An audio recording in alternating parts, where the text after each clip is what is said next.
All right, welcome back, everyone. Ready for another deep dive. Definitely. Always up for a good deep dive. So, today we're diving into someone who's, well, let's just say, stirred up a lot of talk online. Teal Swan. Teal Swan. A fascinating figure, to say the least. Right, self-proclaimed spiritual guru, Mm. huge following, books, retreats, the whole shebang. She's definitely built an empire around her teachings, but that's kind of what we're here to unpack, right? Is it genuine or is there something else going on? Exactly. Visionary or villain, grifter or gifted. Our usual question. And with Teal Swan, the lines seem particularly blurry. Okay, so before we get too deep, let's set the stage. We've got articles, expert opinions, even a documentary called The Deep End. We'll be looking at critiques of that documentary too, though. Got to be thorough, you know? Always good to get those different perspectives. So, to kick things off, who is Teal Swan? She claims this pretty unique background, right? Model, EMT, then bam, spiritual teacher. Yeah, and she really leans into those experiences, frames them as giving her this, unique insight. Right, and combines it with, well, some pretty big claims, like being able to tap into the Akashic records. The Akashic Records, for those unfamiliar, this supposed universal library of knowledge containing, the history of everything, pretty heady stuff. Definitely not your average self-help guru territory. And then you add in her claims of satanic ritual abuse, near-death experiences. It all creates this very compelling, almost mythical persona. Almost superhuman, you could say. But here's the thing, right? Extraordinary claims require extraordinary evidence. Exactly. And in the case of Teal Swan, those claims of satanic ritual abuse have been, debunked by investigators and therapists. Not exactly a glowing endorsement of her credibility. It's a red flag, one we can't ignore. Agreed. Okay, so let's talk about Teal Swan's teachings. Her signature technique is something called the completion process. Right. It's this process of revisiting past traumas and reframing them, supposedly leading to emotional healing. And you can do it in person at her retreats, which I hear are not cheap. Not at all. Or you can access it through her online videos. Speaking of those videos, The Deep End showed some pretty intense examples. Like there's one where a woman simulates drowning to supposedly release emotion. Yeah, that one definitely raised some eyebrows. How does that even work? And is it even safe? It's a good question. A simulated drowning experience sounds pretty traumatic in itself. And then there's this whole issue of false memories, right? Huge issue.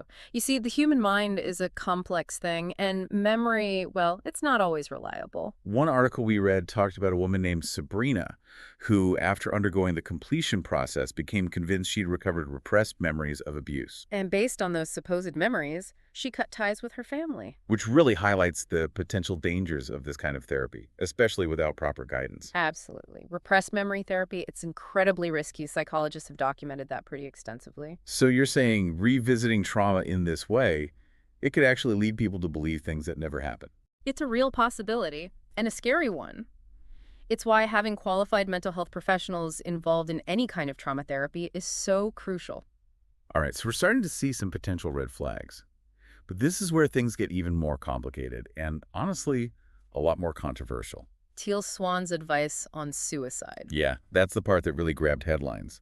So what's she actually saying? Well, she encourages people to visualize their own death by suicide. To visualize actually taking their own life. Yeah, she claims it helps them realize death isn't the answer to their pain. I mean, she literally says, what you want is an end to your pain. And that's, a pretty loaded statement, especially when talking about suicide. Absolutely. And that's what has a lot of mental health professionals very concerned. It's seen as potentially very dangerous. There was that really sad story in one of the articles about a mother whose daughter died by suicide. Right, and she had been watching Teal Swan's videos, posting about feeling suicidal in Swan's Facebook group. And the mother felt like her daughter's cries for help were just ignored by the group. No one intervened, no one contacted her. Which raises serious questions about Teal Swan's responsibility, right? Especially when it comes to her followers who are clearly struggling. Yeah, is she even equipped to handle these kinds of situations? Especially when she's encouraging this visualization of suicide. A suicide prevention expert, Dr. Ged Flynn, he calls it irresponsible, says it risks glorifying suicide. So, to be clear, she's not advocating for suicide, but saying visualizing it can be therapeutic. That's how she frames it. But experts like Dr. Flynn, they argue it's incredibly dangerous, especially for people who are already vulnerable, maybe already having suicidal thoughts. It does feel like she's playing with fire using these sensitive topics to gain attention, maybe even notoriety. That's a possibility we have to consider. And it goes back to that core question, is she genuinely trying to help people, or is there something else, something more self-serving at play here? Yeah, is this about helping people, or is it about building the Teal Swan brand? Exactly. And that's something we'll keep exploring as we dig deeper. And it makes you wonder, with all this criticism, all this controversy, wouldn't you think she'd maybe shy away from the spotlight a bit? Right. Lay low, maybe soften her stance. But Teal Swan, she does the opposite. Oh, yeah. It's like she leans into the controversy, addresses her critics head on in her videos, her writing. It's a bold strategy, for sure. Yeah. And, it might actually work in her favor. Really? How so? Think about it. By positioning herself as this, revolutionary figure, she's basically saying any criticism is just proof she's onto something the establishment doesn't want you to know. So it's not that her teachings are flawed, it's that they're just too powerful, too disruptive. Exactly. Yeah. And she doesn't stop there. She gets incredibly personal, too, Yeah. sharing details about her life, her struggles, her supposed dysfunctions. Right. She talks about her multiple marriages, even makes jokes about them. It's this radical vulnerability. And that's a powerful tool, right? It makes her relatable, even when she's presenting these, out there ideas. People feel like they're getting to know the real Teal Swan, the woman behind the guru image. But it also makes it harder to criticize her, because it feels like you're attacking a person, not just an idea. It creates this sense of intimacy with her followers. They feel connected to her, like she understands their pain because she's been through it herself. But it also makes it tricky, trying to separate Teal Swan, the individual, from Teal Swan, the brand. Is she genuinely sharing to help others, or is it all calculated, part of this carefully crafted persona? Yeah, that's the question, isn't it? It raises those ethical concerns about boundaries, between a spiritual leader and their followers. Especially when you consider she's offering advice on mental health, Mm-hmm. a field that requires, actual training, expertise. And this is another big criticism of Teal Swan, right? Her lack of credentials. No formal training in psychology, therapy, anything like that. Her whole career is built on personal experience and these supposed innate abilities. And she actually addresses this in one of the blog posts we read. Basically dismisses the need for credentials, saying she's superior to other spiritual leaders because she doesn't claim to be perfect. Wow, that's quite a statement. It is. Yeah. She's rejecting those traditional hierarchies, positioning herself as this outsider, challenging the system. Which, let's be honest, can be pretty appealing, Mm. especially to people who are disillusioned with traditional systems, looking for something different. Absolutely. It taps into that desire for authenticity. Someone real who speaks their mind, challenges the status quo. But it also raises concerns about accountability. If she's not bound by any professional standards, any ethical guidelines, who's there to hold her responsible if her teachings cause harm? That's the problem, isn't it? When someone's giving advice that could potentially impact people's well-being, mental and emotional, there needs to be some accountability. Okay, so we've got the ongoing debate about her credentials, her methods, her personal style, but there's this other layer we can't ignore. The money. Right, the allegations that she's exploiting her followers, using them for financial gain. Yeah, people saying she charges these exorbitant prices for her retreats, her online courses, that she's constantly pushing new products, always with a price tag attached. Some former followers have even accused her of using these spiritual teachings as a way to, make money, preying on vulnerable people desperate for answers. And she addresses these accusations in that same blog post, claims she hasn't made any money from her nonprofit, that her events are expensive because of the value she provides. But it's hard to ignore the fact that she's built a very successful business. Books, courses, merchandise, even jewelry. And her social media, it's full of ads, promotions. It's a good reminder that even the world of spirituality, self-help, isn't immune to capitalism. No, not at all. And it raises these questions, about commodifying spiritual teachings. Can you offer genuine help and build a profitable business at the same time? Right. It's about figuring out, is she changing lives or just changing her bank balance? It's a complex issue, no easy answers. So we've talked about her teachings, her style, the criticism, the money. But what about her impact? What about the people drawn to her? Well, you can't deny she has a huge following.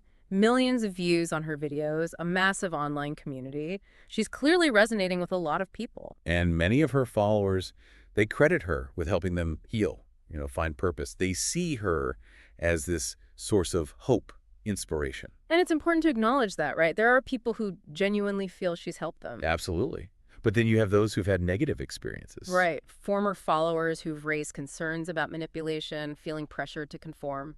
And then there's that tragic story about the young woman who died by suicide. It's a stark reminder of the dangers of relying solely on online communities for mental health support. It's a tough situation, trying to find that balance. Acknowledging the positive impact she's had on some, while also staying critical of her methods, aware of the potential for harm. Approaching this with nuance, recognizing the different perspectives, understanding the truth is often somewhere in the gray areas. Okay, so we've looked at Teal Swan's teachings, her persona, the criticisms, the money, her impact. But there's one more piece of the puzzle. That documentary, The Deep End, and the controversy around it. Right, the accusations that it presents a biased, potentially misleading picture of Teal Swan and her community. The filmmaker, John Caspi, he says he was aiming for an objective investigation, but critics argue he edited the footage to portray her in a negative light. Yeah, trying to make her look like the villain. Matthew Remski, he's a journalist who's written a lot about Teal Swan. He's been very vocal in his criticism. Saying that several scenes were staged, manipulated to create drama, controversy. Like that scene where the woman appears to be having a breakdown during the water ceremony. Remski says it was taken out of context, that she was actually having a positive experience. In the scene with Blake Dyer, Teal Swan's core team member, packing his bags, leaving. Remski claims he was just moving, not leaving, because of a conflict with Swan. So where does that leave us? Does the deep end accurately represent Teal Swan, or is it a distorted portrayal? Tough question. We're left with these two competing narratives. The documentary painting her as potentially dangerous, manipulative. Then you have her and her supporters saying it's a hit piece, a fabrication. So who do we believe? That's up to you, the listener. We've laid out the evidence, the arguments, the different sides. Now you have to weigh it all, come to your own conclusions. It's a reminder to be critical consumers of media, especially documentaries. Absolutely. Just because something's presented as fact doesn't mean it's objective. We have to ask questions, consider the source, be aware of potential bias. And with the deep end, there's a lot to unpack. Definitely. So here we are, final thoughts on Teal Swan. Teachings, controversies, documentaries, money, we've covered it all. It's been a wild ride. Definitely a lot to unpack. And after all this, there's one question that keeps coming back to me. How do you tell a true visionary from a con artist? Especially in a world where charisma and controversy seem to go hand in hand. It's the big question, right? We're bombarded with information. Anyone can build a platform these days. And sifting through it all, figuring out who's authentic, who's actually trying to help, it's not easy. Especially in the world of self-help and spirituality. People are looking for answers, guidance, maybe even a quick fix. And that can make them vulnerable, susceptible to these charismatic figures who promise easy solutions, offer that sense of community. So where does that leave us with Teal Swan? Visionary offering genuine help, or is there manipulation, maybe even harmful tactics, to gain power and wealth? I mean, we've looked at the evidence, the arguments, the different perspectives, but ultimately it's not for us to decide. It's up to each individual to make their own judgment. Right. It's not about blindly accepting anyone's teachings. It's about thinking critically, questioning everything. That's the key. Being able to discern, evaluate, make informed decisions about who you trust. Teal Swan, whether you see her as a force for good or something else, she's definitely made us think critically. Oh, absolutely. She forces us to look at the lines between genuine self-help and exploitation, to think about the responsibility of those who claim to have the answers. And that's a valuable takeaway. It's bigger than Teal Swan. It's about approaching all information, all teachings, with a discerning eye. Asking questions, considering different perspectives, trusting your gut. And hey, there's no shame in being skeptical. In fact, I'd say it's essential these days. Definitely agree with you there. So that's it for our deep dive into the world of Teal Swan. Captivating and confusing, to say the least. A lot to ponder, for sure. We hope this conversation has sparked some curiosity, maybe challenged some assumptions. And hey, if you're left with more questions than answers, that's okay. Yeah, sometimes the best deep dives are the ones that keep you searching, keep you questioning. So until next time, stay curious, stay critical, keep asking those tough questions. And thanks for joining us on another deep dive. We'll see you next time.